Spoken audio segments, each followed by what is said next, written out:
परम पूजनीय परम वंदनीय श्री आशुतोष महाराज जी की जय। श्री सदगुरु भगवान की जय। उनके चरणों में कोटि कोटि वंदन, कोटि कोटि वंदन। उनको जितना याद करे कम है। उनके अनुभवों को मैं कहाँ से शुरू करूं, कहाँ अंत करूं, ये मुझे नहीं समझ में आता। बस इतना ही सब मन में श्रद्धा भाव जगता है कि हे प्रभु अपने चरणों से लगाए रखना, मुझे इस शैतान के कुचाल से बचाए रखना। प्रभु इस शैतान का खेल बहुत निराला है, बहुत निराला है, अजीब है प्रभु। और महाराज जी का अनुभव मैं कहाँ शुरू करूं, कहाँ अंत करूं। 2000 फरवरी का महीना था। उस टाइम मेरे हाथ में, एक हाथ में, दाहिने हाथ में बहुत दर्द रहता था, बहुत दर्द। और वो अचानक दर्द उठता था। दर्द बहुत लंबा चला, 2 से 3 महीने दर्द लंबा चला। मैंने दवा नहीं खाई क्योंकि ये दर्द अजीब था। अजीब इसलिए बताई कि शुक्रवार के दिन ही होता था, सप्ताह में एक दिन दर्द होता था। अब किसी को मैं ये बताऊं कि ये शुक्रवार के दिन ही दर्द होता है तो सप्ताह में एक दिन दर्द होता है तो दवा नहीं खा रही थी। पहले तो किसी को बता भी नहीं सकती थी, क्योंकि जिसको मैं 1-2 को बताई भी घर में तो बोलते थे पागल है। सप्ताह में किसी को एक दिन बीमारी कैसे किसी को हो सकता है? होगा तो 2 दिन, 4 दिन, 1 महीने, 2 महीने लगातार होगा, या थोड़े दिन के लिए। ऐसे कैसे सप्ताह में एक दिन होता है? दरअसल मेरे घर में ना भूत प्रेत का चक्र चल रहा था। ये उसी का खेल था कि सबसे पहले मैं भक्तों को परेशान करूं। मेरे जो पति हैं वो महाराज जी से जुड़े हुए हैं, लेकिन वो उतना नहीं, इतनी श्रद्धा नहीं, इतना विश्वास नहीं महाराज जी पे। इसीलिए शैतान उन पर राज करना चाहता है और मुझे भी परेशान करना चाहता था कि मैं इसे भी परेशान करूं। लेकिन सच बता रही हूँ, जो महाराज जी के चरणों से एक बार प्रेम हो गया, जो उनके अपने दिल में उनको धारण कर लिया, कहाँ वो किसी परेशानी में फंस सकता है। मैं सच बोल रही हूँ, मेरी आंखें भर आई है। मैं बताना चाहती हूँ,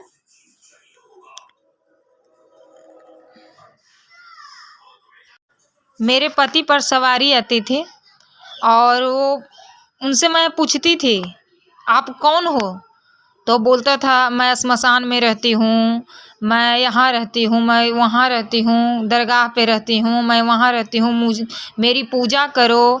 हम वो पूछते थे उनसे कि आप क्या खाएंगे। जब उन पर सवारी आती थी तो बोलते थे कि मुझे मांस ला करके दो, मुझे शराब ला करके दो, मेरा यही भोजन है। हम उनको अच्छा अच्छा खाना देते थे लेकिन वो नहीं खाते थे। मेरा भोजन शराब है और मांस है।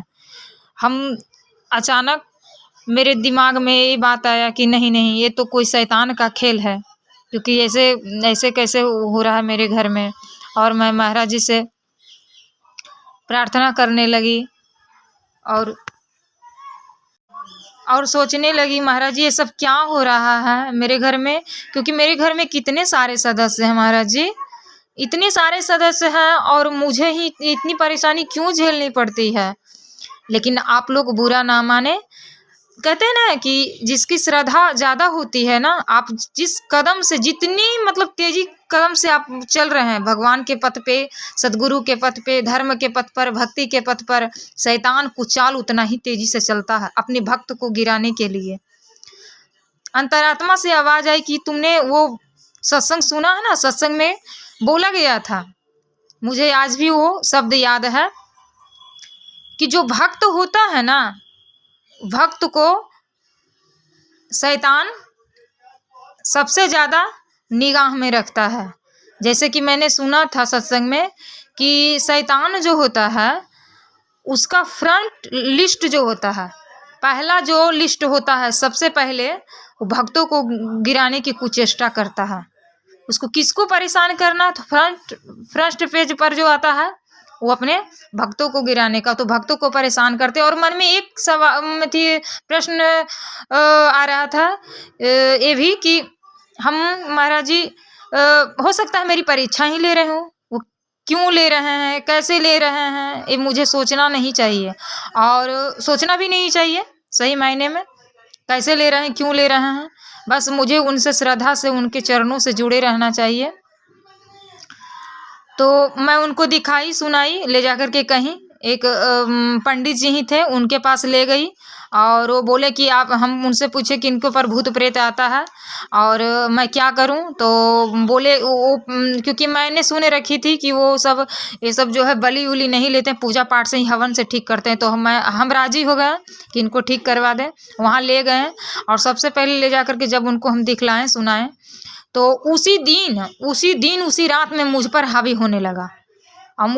होने लगा और मैं 1 मिनट के लिए अचानक से उठ गई, सोई थी सो उठ गई और मैं सबको बोलने लगी, मैं सबको काट दूंगी, मैं सबको बर्बाद कर दूंगी।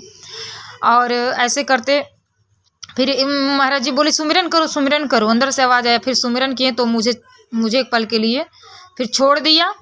और सुमिरन में बहुत ताकत है, मैं कैसे बताऊं। मैं बहुत सोचती थी कि सुमिरन क्या है, आती जाती श्वास एक कैसा है, इसमें क्या राज है। लेकिन राज मुझे अब पता चलने लगा कि सुमिरन में क्या राज है। यह जो है से काल को मात देने वाला है, ये सुमिरन में इतना राज है। महाराज जी जैसे ही हम पुकारते हैं, महाराज जी बोलते हैं सुमिरन करो, और सुमिरन से एक पल आती जाती श्वास उस शैतान से मुझे छुटकारा मिल जाता है। तब मुझे एक दिन, ऐसे तो दर्द को झेलते हुए 2 से 3 महीने बीत गए थे, और एक दिन मुझे एक दिव्य स्वप्न आया।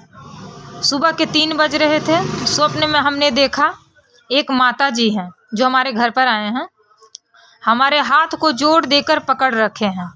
मेरे हाथ चीर फाड़ करने लगे और हमें कुछ भी दर्द नहीं हो रहा था। उसके दौरान कुछ भी दर्द नहीं हो रहा था, और मेरे हाथ को बीच से हाथ के बीच से ऑपरेशन करते समय सारा मांस निकाल दिए थे।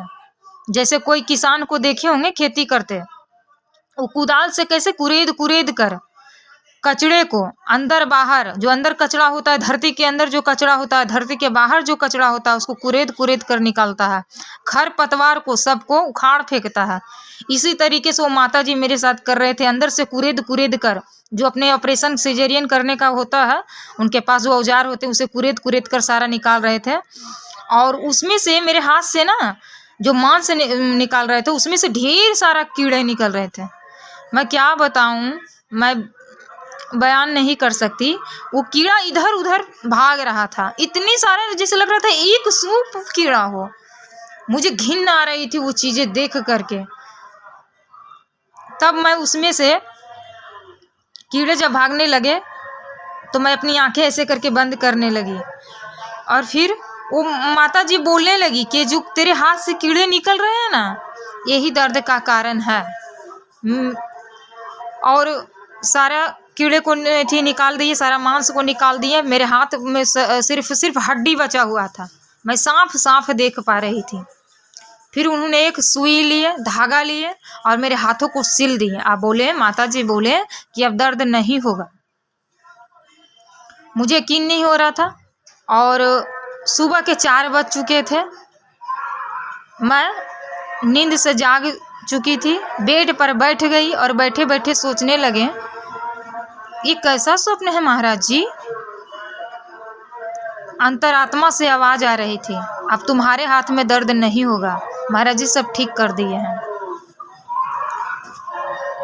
अंतरात्मा ने कहा कि तुम्हारे दर्द, अब जो हाथ में दर्द रहता था वो दर्द अब नहीं होगा।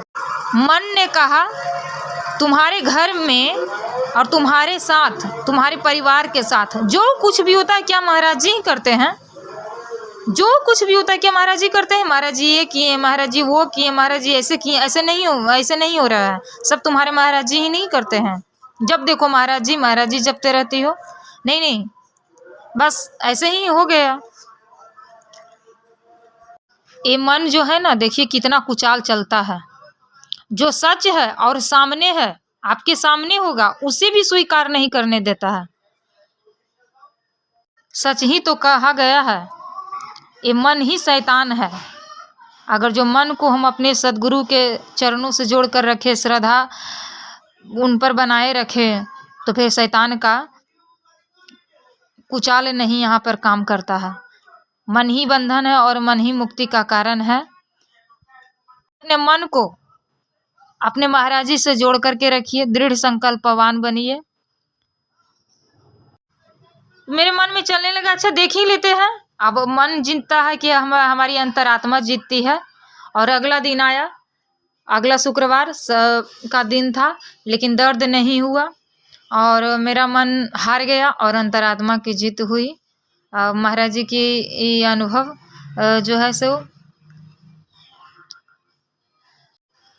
भक्तों के लिए है, शिष्यों के लिए हैं, और यही विश्वास दिलाने के लिए महाराज जी कैसे बचाएं शैतान से। क्योंकि मैं किसी भी साधक को भक्ति पथ पर चलने वाले जितने भी साधक हैं, प्रेमी हैं, उनको महाराज जी तन से मन से कैसे रोगी होने देते हैं। क्योंकि अगर जो मन में रोग लग जाता है तो हम गुरु के पथ से दूर हो जाते हैं।